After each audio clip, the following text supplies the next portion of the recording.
Tantor Audio, a division of Recorded Books, presents Cats for Dummies, 3rd edition, by Gina Spadafori, Dr. Lauren Demos, and Dr. Paul D. Payan. Narrated by Heather Wynne. Publisher's note: this audiobook refers to figures included in the print and ebook editions of the book. Introduction. Welcome to the 3rd edition of Cats for Dummies, the most easy-to-use, up-to-date reference available on one of the world's most remarkable animal companions, the cat. We wrote this book out of love for our cats as well as respect and admiration for all cats. And we also wrote it to make a difference for cats and cat lovers everywhere. Curiosity killed the cat is a saying that has been around for years, but it's not curiosity that hurts so many cats. Misinformation and unrealistic expectations are far bigger threats. Cats aren't that complicated, but there is a lot of new information about them that is pretty new. We've put all that new information conveniently here in Cats for Dummies, while updating the information from previous editions. You just won't find that anywhere else. We know because as expert feline veterinarians and pet care writers, we've seen all the wrong and even dangerous information that's out there. Cats are a joy to live with, and we want you to find out how much. Even if you've owned cats for years, you and your cat will benefit from the new information in this book to improve your cat's health, happiness, and relationship with you. We also want you to be able to avoid the things you don't need. The popularity of cats is wonderful, to be sure, but it also means that a lot of products out there are a waste of your money at best and dangerous at worst. We want to help you navigate the pet food aisle to find the very best food for your cat. And we really want you to have a good relationship with your veterinarian so that you can prevent health problems before they are too serious to be resolved. We want you to know that it's worthwhile to take the time to learn about your cat and about caring for your cat properly. You'll understand why if you consider that a well-cared-for cat can be your loving companion for more than 15 years, and that many cats live happily and healthily even beyond that milestone. These years are a gift. Make them count. A happy, healthy cat and a happy cat owner. We ask for no greater legacy for our work. About this book. Cats for Dummies 3rd edition is divided into 5 parts. If you're looking for a cat, you may want to start at the beginning. If you already have a cat, you can skip around, checking out the chapters that address your needs at any given time. Are you moving? Check out the chapter on cats and traveling. Have you taken a homeless and pregnant cat into your home? You want to review the chapters not only on care of the mama cat and her new babies, but also on how to raise those babies to be good pets. And then you'll want to learn how to find the right homes that your angels deserve when the time comes for them to leave the nest. We pack so much information into this book that we're guessing that, in time, you're probably going to want to read it all. How else are you going to find out just what about catnip makes some kitties crazy, why cats purr, and why your cat will love a catio? All this information, and more, is in Cats for Dummies 3rd edition. You'll find everything you need in the main body of the book, but we've also worked to find interesting tidbits, recommended products and services, and material that will help you understand complicated issues if you want to go deeper. You'll find much of this material in sidebars or marked with icons such as technical stuff and cool cat facts. Foolish assumptions. You may think you know all you need to know about cats, but we're guessing that's not really true. You may think you don't need to know anything more, and we know that's not true. That's because we know how much you love your cat, and how much you will benefit from the information provided by some of the very top experts in feline care. Your cat is counting on you, and we know that if we help you, and we've written this book to do exactly that, you and your cat will both be so much happier. Icons used in this book. Throughout the book, we've put icons in place to make it easier to find information you're looking for and to emphasize material that's important not to miss. If you want to go deeper into a topic, we've flagged that material too. Here's how to navigate these icons. Tip: information that will help you do things more easily or save money or time. Remember, when something is too important to skip over, we flag it to make sure you don't. Warning: There are things out there that put feline lives at risk, and we want to help you avoid them. Technical stuff. We don't get too deep into veterinary medicine, anatomy, or other topics, but this icon is used to let you know that if you want to go deeper, we have you covered. Cool cat facts. Some things are just so fun or interesting that we just have to tell you about them, even if they don't really fit anywhere else. Beyond the book. Like every For Dummies book, this one comes with a free online cheat sheet that brings together some of the most commonly needed information for taking care of your cat. To get the cheat sheet, head to dummies.com and enter Cats for Dummies cheat sheet in the search box.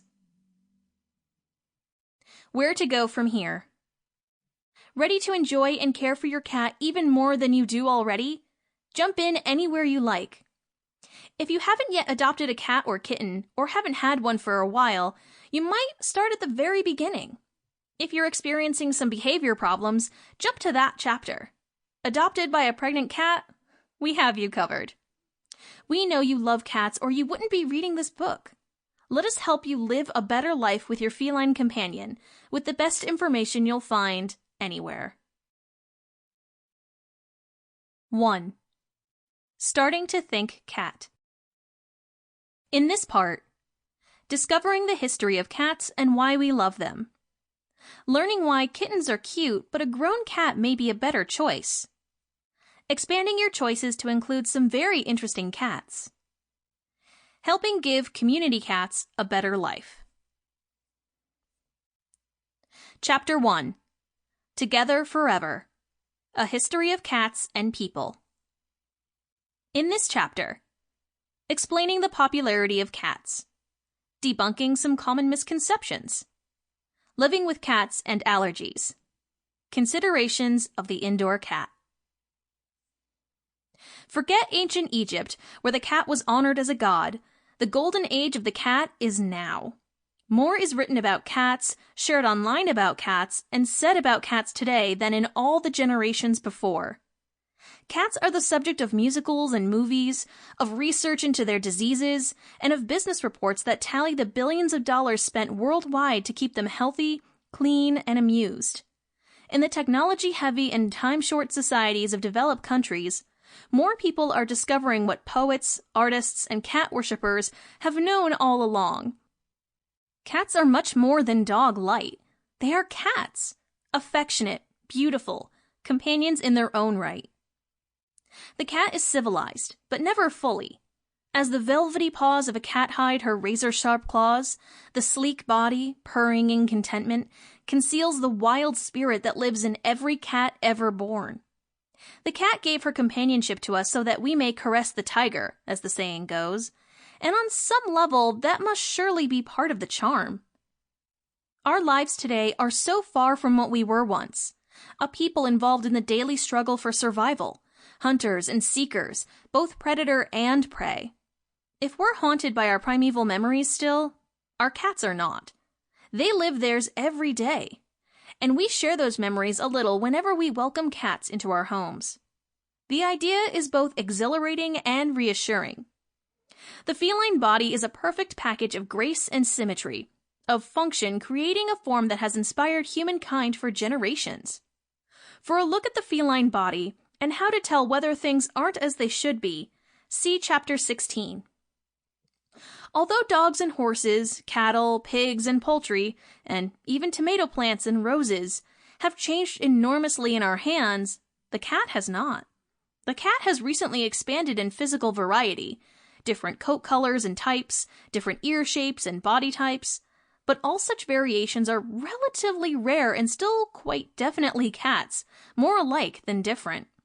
Look at the tabby-striped African wildcat, thought to be the ancestor of our domestic cats, and you see an animal much like the one purring in your lap. The cat chose domestication on her own terms, and chose our companionship the same way. We're only now starting to understand fully what a wonderful gift we've been offered. From humble beginnings, how cats became so popular. As with the cats of ancient Egypt, changes in the way we live have prompted the cat's boom in popularity. Early humans found the pack instincts of dogs useful from the beginning, both for hunting and later for tending flocks. But the cat was of little use to humankind until our ancestors started cultivating and storing grain. The earliest evidence of domesticated cats dates from about 6,000 years ago, as opposed to 12,000 for dogs, but the most telling indications of the presence of domestic cats are about 4,000 years old. The cat then became honored, even worshipped, for a skill we sometimes wish today had been lost along the way: hunting. Before the cat stepped in, rodents had a fine, fat time in the grain storage bins. The cat's hunting prowess evened the score a great deal and opened the door for small cats from Africa to take over the entire world, carried as useful workers on grain-laden ships throughout the ancient world. Farmers everywhere were grateful for their aid. Interesting fact, experts believe Hemingway cats, also known as polydactyls, or cats with extra toes, were spread around the world this way. Although you still find cats plying their trade as rodent killers on farms all around the world, the cat's greater role today is strictly as a companion. And in this too, the cat excels. As important as the cat's hunting skills were to our ancestors, today the sight of a half-eaten mouse brought in as a gift is appreciated by few. In Chapter 19, we set the record straight regarding a popular myth about cats and hunting. Two things have changed in developed countries to make the cat's rise in popularity inevitable. First, more of us are living in smaller quarters, in apartments, in condominiums, in houses on smaller lots, than ever before. Although such conditions aren't so conducive to the keeping of dogs, even though many people make it work anyway, such living conditions are in no way a deterrent to keeping a cat, especially an indoors-only one. Cats quite happily share the same environments people choose, living in city apartments and on farms, in cold climates and in warm ones, in small houses and in mansions. Marvelously adaptable, most cats handle being alone better than many dogs do. Second, many of us have little time or money for a pet, but a greater need for companionship than ever before. As children, we need someone to listen to us. As young adults, we delay starting a family, or choose never to start one at all, choosing pets to be family instead. In our middle years, we're nearly pulled apart by the demands of job and family. Our older years may be more active than ever before, but can also be lonely, spent far from our children. Non-judgmental listener and ever-affectionate companion, the cat makes a difference in many lives, and with relatively little investment of time and money. Truly, the cat has found a niche again, this time to stay. Cool cat fact. Francis and Richard Lockridge knew how important cats can be to children when they observed in The Quotable Cat, contemporary books.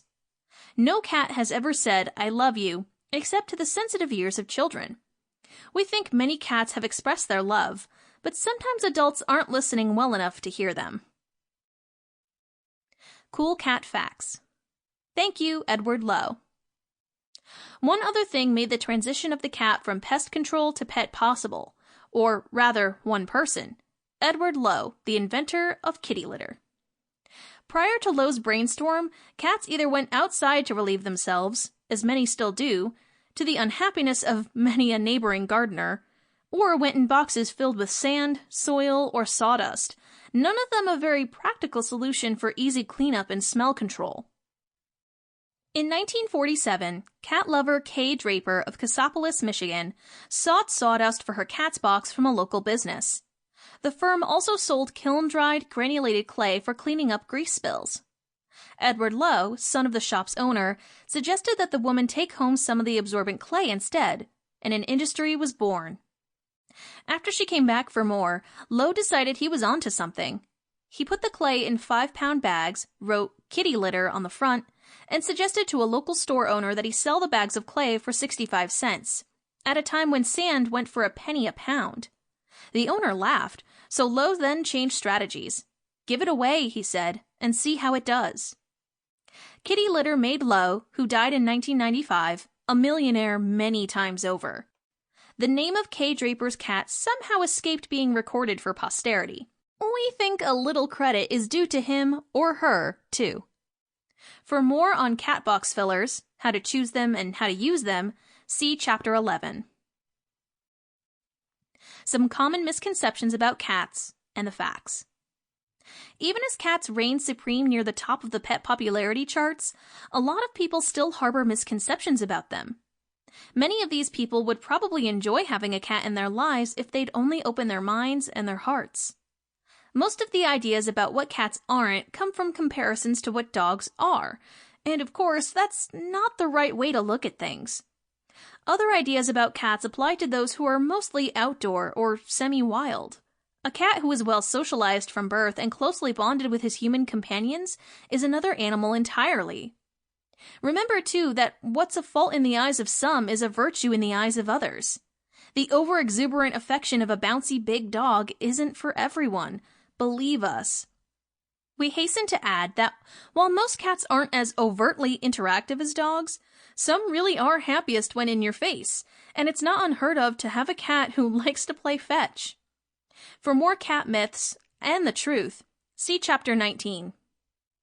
And now, let us happily set matters straight. All cats are cold fish. No doubt about it, cats pick their moments. As they have from the first, cats choose the companionship of humans on their own terms. Although some cat critics claim that the animals are in it only for the food, any cat lover knows otherwise. Cats are in it for the warmth, too. Laps, beds, and even the tops of TVs and computer monitors offer many opportunities for taking nice, long naps, which cats spend most of their time doing. Oh, but it's more than that. Cats consider the people in their life as family and show it in many ways. If they bring you prey, they're providing for you. If they gently knead you with their paws while purring, they're treating you as they did their mothers.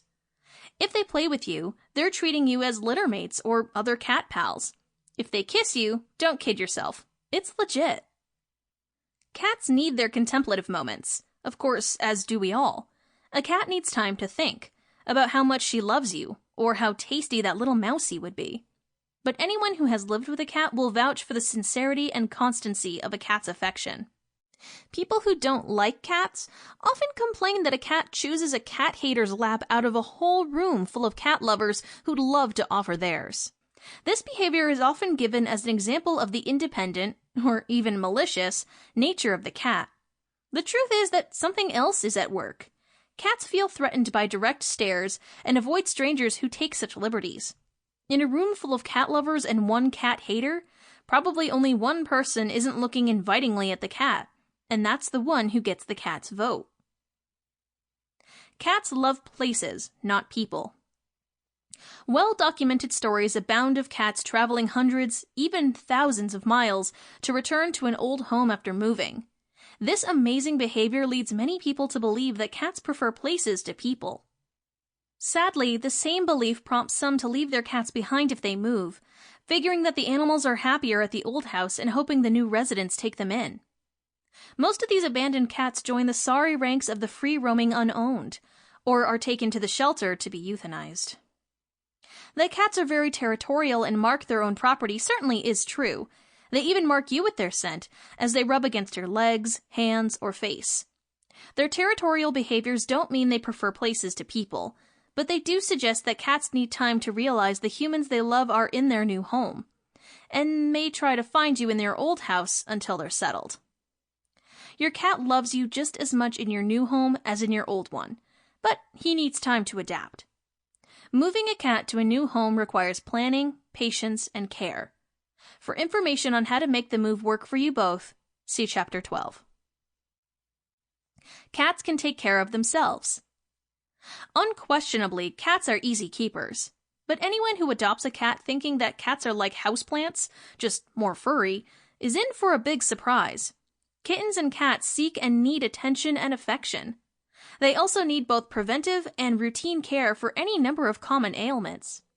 Behavior problems such as litter box avoidance are more common than most people think. To care for your cat well, you need a few basic supplies, a high-quality diet, and a veterinarian you know well enough to ask the questions you need answers to if problems arise, and who can help you establish a preventive care plan to catch and prevent disease. Although cats do need care, they are still low maintenance compared to a lot of other pets. Cats are wonderful pets for people who work, people who travel, and people who just want the easygoing companionship a cat can provide. Your cat always keeps up his end of the bargain. Make sure that you keep up yours. Remember, cats are among the most easygoing and adaptable pets to choose, but they do have needs that must be addressed to be happy and healthy. Your responsibility is to protect your cat and provide him with the care and love he needs. In return, you have a beautiful, loving companion for many, many years. Can you have a cat if you have allergies? Even as more people than ever before have come to appreciate cats, one group of cat lovers keeps its distance, and wishes they didn't have to. That's because one of the biggest barriers to keeping a cat is allergies. More people are allergic to cats than to dogs, and cat allergies are oftentimes more severe as well. For people, and especially children, with asthma, cat allergies can be life-threatening. The first thing you need to know about allergies is that the fur isn't what causes the problem. It's primarily an element called fel-D1, found in cat saliva and anal gland secretions, and deposited on skin and fur when a cat grooms. This allergen becomes part of the dander, flakes of skin and secretions in saliva that a cat spreads wherever he wanders and that become airborne as he's petted or when he jumps or shakes. The second thing you need to know relates to the first. Because the allergen-laden skin flakes are what cause the problems, it's unlikely you'll find a cat who doesn't trigger someone's allergies. Cats with little or no fur can't help you, allergists say, even though some breeders of cats such as the hairless Sphynx or the lightly furred Cornish and Devon Rexes insist otherwise, and some Siberian cats seem to be less likely to trigger allergy attacks. Different people react differently to each individual cat though, and you may luck out with the cat you choose. Still, some people live with both cats and allergies, and if you're considering doing so, or struggling with the situation already, find an allergist who doesn't greet you with, "First, find new homes for your pets." In some cases, for some people, that unfortunately becomes the ultimate, and only, resolution of the problem. But giving up your cat needn't be the starting point for attacking animal allergies. It's your life, after all. Here are some other tips for living with cats and allergies. Don't neglect your other allergies. Working with an allergist to get them under control may give you enough breathing room to make life with a cat bearable. Remember always that allergies and asthma are serious health problems not to be taken lightly. Establish your bedroom as an allergy-free zone. More than 1/3 of our life is spent sleeping, and so making that time less stressful for the body is very important. Close off your bedroom and reduce dust-collecting surfaces by removing carpets and rugs, wall hangings, stuffed animals, and collectibles from the room. Invest in an air cleaner and keep air ducts and ceiling fans clean. Banish feather pillows and down comforters. Use zippered, dust-proof covers on the mattress and pillows. Combat dust mites by washing bedding frequently in hot water. Make the bedroom completely off-limits to pets at all times. Although there's not a pet lover alive who doesn't enjoy a purring cat on the bed, keeping the bedroom allergy-free is probably a necessary compromise for allergy sufferers. Try to limit exposure to other allergens. Avoid cleaning solutions, aerosol products, cigarette smoke, and strong perfumes, and consider using a mask while doing yard work and housework, especially at the height of the pollen season. Better yet, get someone else to mow the lawn, do the vacuuming and clean the litter box. Again, keeping all allergies under control can help your body handle your cat more easily. Keep your pets clean and well-groomed. The best situation is for a member of the family who doesn't suffer from allergies to take over these pet care chores. A weekly wipe down with unscented baby wipes helps keep the dander down and is just as effective as bathing a cat. Pay attention to new developments. At the time of this writing, there was some promising news regarding a cat food that lowers allergy triggers. While this and other advances may or may not pan out in the long run, there is always a chance for a game changer just around the corner. The indoor versus outdoor controversy. With the evolution of the cat from semi-wild hunter to loving companion animal has come a change not only in how cats are loved, but also where cats are kept. Increasingly, more cats are living indoors. Still, even though litter boxes can be easy to care for and odor-free, some people refuse to deal with them. Add to these folks the ones who can't believe a cat can be happy unless he runs free, and you've got half of one of the hottest controversies among cat owners. Should cats be kept exclusively indoors, or should cats be permitted outside? The subject is so hot that almost all reputable breeders and an increasing number of shelters and rescue groups refuse to place a cat with someone who does not promise, in writing, to keep the animal exclusively indoors. With some breeds, this restriction is imperative. Imagine the tiny, nearly furless Devon Rex or the naked Sphinx trying to survive in the outdoors. Outdoor cats are also far more prone to skin cancer, called squamous cell carcinoma. It's a horrible disease that often results in the loss of their ears or nose, and is often incurable even with radical surgeries.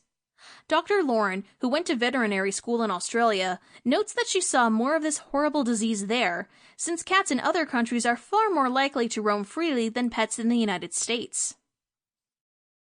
Warning. The truth, however, is that all cats are living dangerously if you allow them to go in and out at will.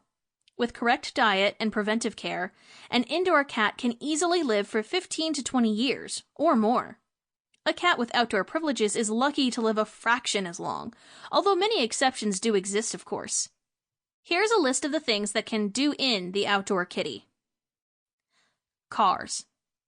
Cats can be hit, of course, but cars also present a danger even when parked. Heat-loving kitties crawl up into the warm engine and can be seriously injured or killed if someone starts the car again while the cat is still there. Dogs. Some dogs are gleeful cat killers, and woe to the cat who wanders into the territory of one of them. Some mean-spirited people even encourage their dogs to attack cats, and let the animals off the leash to do it. Coyotes. A well-fed cat is a tasty temptation to wild predators, such as coyotes, and you don't need to live in rural areas. Coyotes have been found even in Manhattan, and are common in many other urban areas. Poisons. From antifreeze puddles to garden chemicals to rat poison, in baits or the stomach of dead vermin, to plants, an outdoor cat can easily get a lethal dose of something he wouldn't be as easily exposed to indoors. Disease. Feline leukemia and feline immunodeficiency virus are two of the contagious and often lethal diseases your cat can pick up from other cats, through close contact, including fighting. And speaking of fighting, outdoor cats spend a lot of their time defending their turf, and you spend a lot of your time and money taking them to the veterinarian to patch up their bite wounds or abscesses. People. Some people hate cats and go out of their way to hurt them. Others, such as gardeners, feel justified taking action against cats who foul flower beds and vegetable gardens. These people all pose a grave danger to your pet. Enough accidental and deliberate threats are out there to make keeping your cat inside seem like a very good idea. But consider things too from the angle of your responsibility. Are you really being fair to your neighbors if you let your cat relieve himself in their yards because you don't want to deal with a litter box? If your cat carries a disease such as feline leukemia, is letting him out to infect other pets the right thing for you to do? And if you haven't spayed or neutered your pet, doesn't allowing her or him out to breed make you partially responsible for the surplus kittens and cats killed by the millions each year? We leave the answers up to you and to your conscience. As for the other question of whether cats can be happy living an indoors-only life, the answer is a resounding yes. Kittens raised indoors become cats who don't miss the outdoors, and with patience, you can convert even grown cats. Toys, scratching posts, indoor gardens, and screened patios or balconies all make the indoor cat's life special, as may the addition of a second cat, or even a dog, for companionship. For more on what you need to keep a cat happy indoors, see Chapter 9. Chapter 2. Kitten or adult, boy or girl, one cat or more. In this chapter, deciding between a kitten and a cat, debating the male or female issue, choosing between long-haired and short-haired, understanding the pedigreed cat, considering the not-so-ordinary everyday cat. You've taken everything into account. Your home, your time, your finances. A cat is in your future, beyond a doubt. Sample complete. Ready to continue?